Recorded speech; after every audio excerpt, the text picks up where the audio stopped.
Hello guys.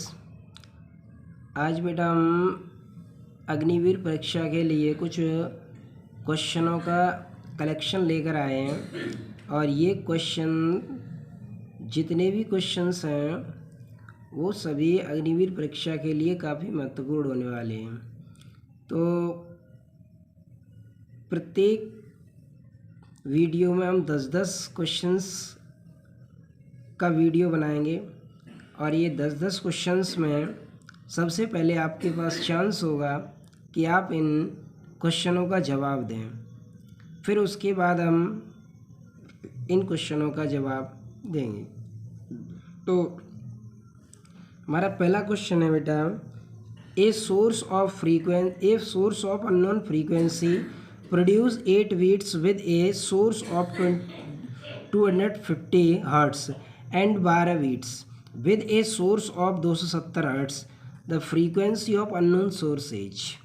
अज्ञात आवृत्ति के एक स्रोत 250 हर्ट्स के स्रोत के साथ 8 बीट व 270 हर्ट्स स्रोत के साथ 12 बीट उत्पन्न करता है। अज्ञात स्रोत की आवृत्ति क्या होगी? तो इसका जवाब होगा बेटा पहले 258 हर्ट्स। कैसे होगा? क्योंकि देखो बेटा 250 हर्ट्स के साथ कितने बीट उत्पन्न हो रहे हैं? 8। 270 हर्ट्स के साथ कितने बीट उत्पन्न हो रहे हैं? 12। तो इसमें बेटा दो पॉसिबिलिटीज़ होती हैं। दो पॉसिबिलिटीज़ कैसे होती हैं? अब जैसे ये 250 है, 250 के साथ 8 बीट उत्पन्न की, तो इसमें एक प्लस और एक माइनस, यानी दो पॉसिबिलिटीज़ हैं। 50 में 8 को जोड़ेंगे तो 258 हुआ, घटा देंगे तो 242 हुआ। ऐसे 270 के साथ कितने बीट्स थे? 12। तो 270 में अगर 12 को ऐड कर देंगे तो 282 हो जाएंगे, घटा देंगे तो 258 बचेगा। तो दोनों में पॉसिबिलिटीज़ कितने की थी? 258 की। इसलिए करेक्ट आंसर हो जाएगा 258। अगला क्वेश्चन है बेटा,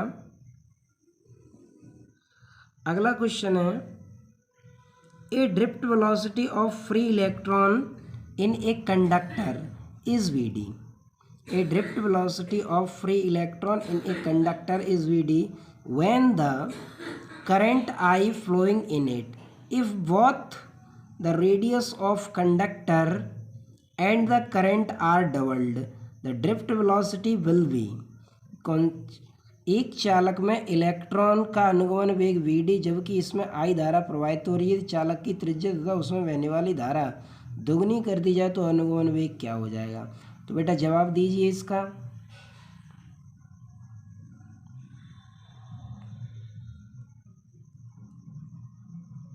टाइम अप। चलो हम बताते हैं बेटा। जैसे इसमें कहा था बेटा क्वेश्चन में कि त्रिज्या को उसने डबल किया है, तो R2 हमने क्या कर दिया? डबल कर दिया। देखो रेडियस और करंट उसने क्या किया? डबल। तो डबल कर देंगे। यहाँ पर हमने रेडियस को भी डबल कर दिया, करंट को भी डबल कर दिया। अगर एरिया निकालेंगे उसका तो πr² से निकालेंगे। यहाँ पर R2 है ये, तो R2 की वैल्यू कितनी है? 2R1, तो यहाँ 2R1 रख देंगे तो ये हो जाएगा 4R1। 4 मतलब पाई ये रहा तो 4 हो जाएगा। πr² क्या है? A1, तो A2 बराबर क्या हो जाएगा? 4A1।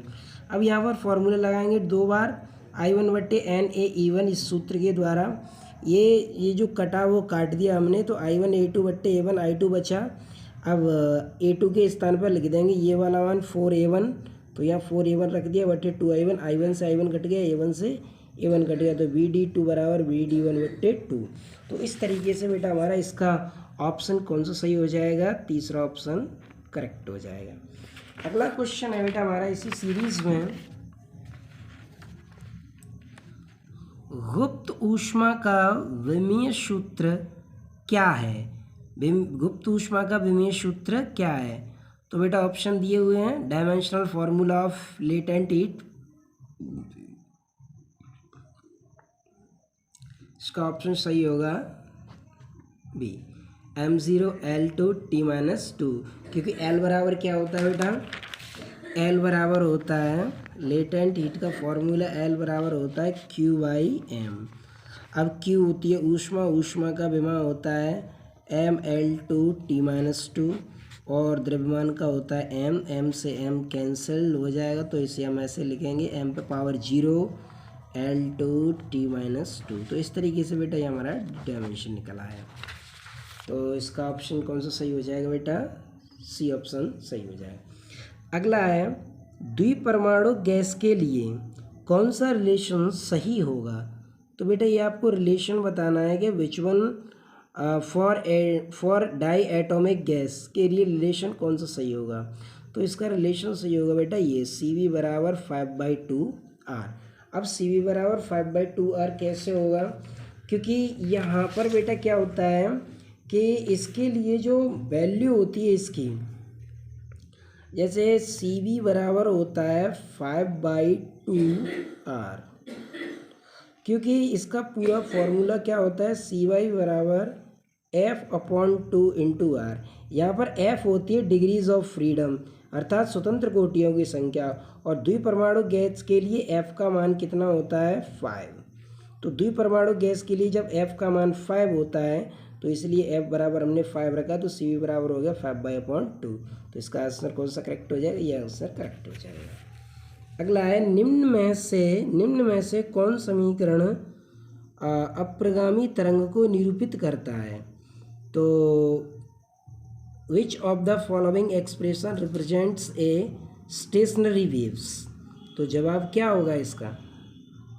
5 मिनट है तुम्हारे, 5 सेकंड है तुम्हारे पास। तो बेटा इसका जवाब होगा A sin omega t cos kx। क्या जवाब होगा? A sin omega t cos kx। तो इस तरीके से ये हमारे बेटा 5 क्वेश्चंस कंप्लीट हुए। अगला क्वेश्चन है बेटा अपना, the present mass and radius of earth are m and r respectively. Accordingly, the escape velocity for a particle to be projected from the Earth's surface is v1. If the Earth shrinks to 1/4 of its radius with the mass remaining same, the new escape velocity will be v2 अर्थात वर्तमान में पृथ्वी की मात्रा m तथा अर्धव्यास r है। पृथ्वी की सतह से प्रक्षेपित किए जाने वाले किसी कण के लिए पलायन वेग v1 है। यदि मात्रा अपरिवर्तित रहते हुए पृथ्वी की त्रिज्या सिकुड़कर वर्तमान की 1/4 रह जाए तो नया पलायन वेग क्या होगा? तो बेटा दीजिए इसका जवाब क्या होगा, इसका आंसर क्या होगा?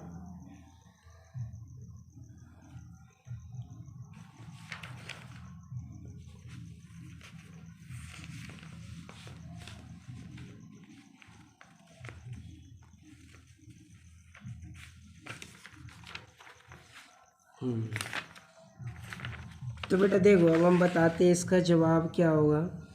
तो देखो बेटा पलायन वेग का सूत्र क्या होता है? v2 बराबर 2g/r। अब 2g/r होता है v बराबर 2g/r। अब पृथ्वी की त्रिज्या उसने कितनी की है? 1/4, तो 1/4 कर दिया हमने। अब हमने क्या किया, ये तो निकाल लिया पृथ्वी की सतह पर, और ये हो गया मतलब त्रिज्या 1/4 करने के बाद। तो यहाँ पर हम फॉर्मूला v1/v2 2g/r/e/g'/r'। अब यहाँ से क्या है बेटा, ये r(g' और r' की वैल्यू नहीं मालूम है हमें, तो यहाँ पर g प्रोपोर्शनल 1/r² से g' की वैल्यू निकल आएगी 16g। तो g' हो गया 16g, तो हमने यहाँ पर g' के स्थान पर रख दिया बेटा 16g, और r(e' के स्थान पर लिख दिया बेटा r(e/4)। तो बेटा ये g से g कैंसिल हो गया, 2 से 2 कैंसिल हो गया, और 4 से 16 4 बार कैंसिल हो गया, re से re कैंसिल हो गया, तो बचा √1/4 अर्थात 1/2। तो 1/2 बचेगा, तो v2 बराबर क्या हो जाएगा बेटा? 2v1। तो बेटा v2 बराबर 2v1 हो जाएगा। तो यहाँ पर आंसर कौन सा करेक्ट हो जाएगा? पहला ऑप्शन करेक्ट हो जाएगा, v2 बराबर 2v1। v2 बराबर क्या हो जाएगा बेटा? 2v1। अगला क्वेश्चन है, there is no atmosphere on the moon because it is closer to earth, it revolves around the earth, it gets light from the sun, Here the escape velocity of gas molecules is less than their root square velocity. चंद्रमा पर कोई वायुमंडल नहीं है क्योंकि यह पृथ्वी के निकट है, यह पृथ्वी की परिक्रमा करता है। तो बेटा इसका क्या जवाब होगा? 5 सेकंड है आपके पास।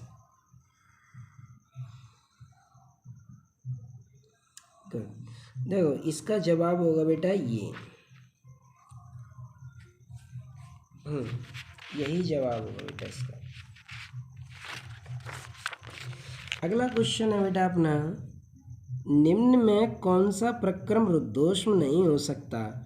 वायु में अनुदैर्ध्य तरंगों का संचरण, वायु भरे गुब्बारे का अचानक फटना, CO2 गैस से भरे सिलेंडर का अचानक फटना, बर्फ का जमना। In the following which one can not be adiabatic? Propagation of longitudinal waves in air, which air when air filled balloon suddenly burst, when a cylinder filled with a CO2 gas suddenly burst, freezing of ice। तो 5 second बेटा, जवाब बताइए क्या होगा इसका? इसका जवाब होगा बेटा फ्रीजिंग ऑफ आइस, अर्थात बर्फ का जमना। क्या होगा बेटा? बर्फ का जमना। अगला क्वेश्चन है, पदार्थ तरंगों का तरंगदैर्ध्य निर्भर नहीं करता द्रव्यमान पर, वेग पर, आवेश पर, संवेग पर। तो अर्थात wavelength of matter waves is independent of mass, velocity, charge, momentum. तो इसका बेटा आंसर करेक्ट हो जाएगा चार्ज। कौन सा हो जाएगा बेटा? चार्ज। अगला है, एक कृष्ण पिंड का परमताप 50% से बढ़ जाता है, उसके द्वारा उत्सर्जित विकिरण लगभग बढ़ जाएगा।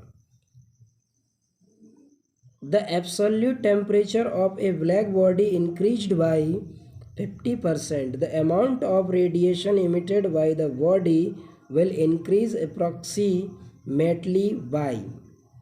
तो बेटा इसे करके देखते हैं। तो शुरुआत में बेटे टेम्परेचर अपने आप में 100% रहा होगा, तो T1 बराबर हमने 100 मान लिया। अब 50% बढ़ाया तो T2 बराबर कितना हो गया? 150। तो यहाँ पर E1/E2 बराबर T1/T2 बार 4 स्टीफन नियम से। तो यहाँ पर ये वैल्यूज पुट करेंगे तो यहाँ से निकला है 2/3 यानी 16/81। तो E2 बराबर इतना है। अब यहाँ पर प्रतिशत परिवर्तन निकाल लेंगे, E2 - E1/E1। E2 की वैल्यू ये लगाएंगे 81/16, E1 - E1/E1। अब यहाँ पर इसे सॉल्व करेंगे तो 81 E1 - 16 E1। अब यहाँ से इसे 65/16/100। तो सॉल्व करके बेटा कितना आ गया? 406.25%। तो 406.25% ऐसा इसमें कौन सा ऑप्शन है जो अप्रॉक्सीमेटली आ रहा है इसके लगभग में? तो 400, हाँ ये सही है, 400%। कौन सा ऑप्शन सही हो जाएगा बेटा? 400%। तो बेटा इस तरीके से हमारे ये 10 क्वेश्चंस परसेंट्स, ठीक है बेटा। तो इस तरीके से बेटा हमारे ये क्वेश्चंस जो थे वो कंप्लीट हो चुके हैं। तो अगर आपको इन क्वेश्चंस में और भी कुछ बेहतर क्वेश्चंस चाहिए तो बने रहिए मेरे साथ। Thanks for watching.